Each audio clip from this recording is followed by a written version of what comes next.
సిరిసిల్ల జిల్లాలో bar association ఎన్నికలు పోటాపోటీగా సాగాయి. సిరిసిల్ల బార్ అసోసియేషన్లో మొత్తం 181 మంది వకీళ్లు ఉండగా 176 మంది తమ ఓటు హక్కును వినియోగించుకున్నారు.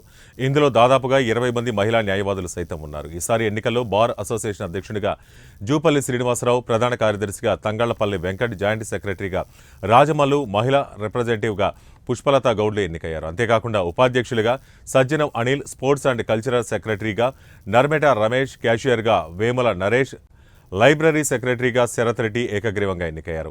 తమకు వచ్చింది పదవి కాదని, బాధ్యత అని, న్యాయవాదుల సంక్షేమం కోసం, వారి అభ్యున్నతి కోసం ఎల్లవేళలా కృషి చేస్తామన్నారు.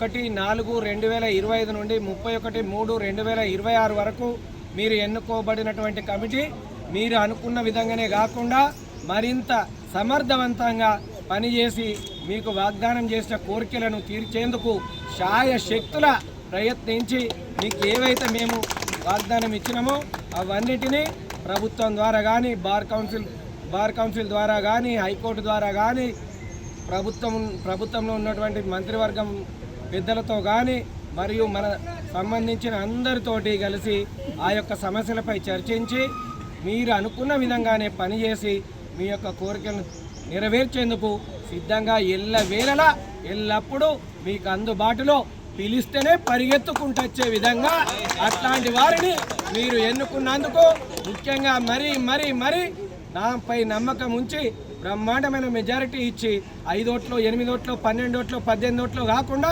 23 ఓట్ల మెజారిటీతో గెలిపించినందుకు పేరున మరొకసారి సర్వ సభ్యులకు, సీనియర్, జూనియర్ మరియు మహిళా న్యాయవాదులందరికీ కమిటీ తరఫున ప్రత్యేక అభినందనలు తెలుపుతున్నాను. ముఖ్యంగా మేము నా శాయశక్తుల మీకు వాగ్దానం ఇచ్చిన విధంగా మొన్న 20వ తారీఖు నాడు పద్మనాయక హాల్లో జరిగిన ఆ రోజు చెప్పిన విధంగానే సర్వ సమస్యలను పరిష్కరించేందుకు ఎల్లవేళలా కట్టుబడి ఉంటానని, మీ సమస్యలు మీరు ఇప్పుడు వివరించడమే కాదు, మీకంటే ఎక్కువ కూడా ఏదో సార్ బయటనే ఉంటాడు కదా లోపలికి రాడు, ఏం తెలుసు సార్ అనుకునేరు. సర్వ సమస్య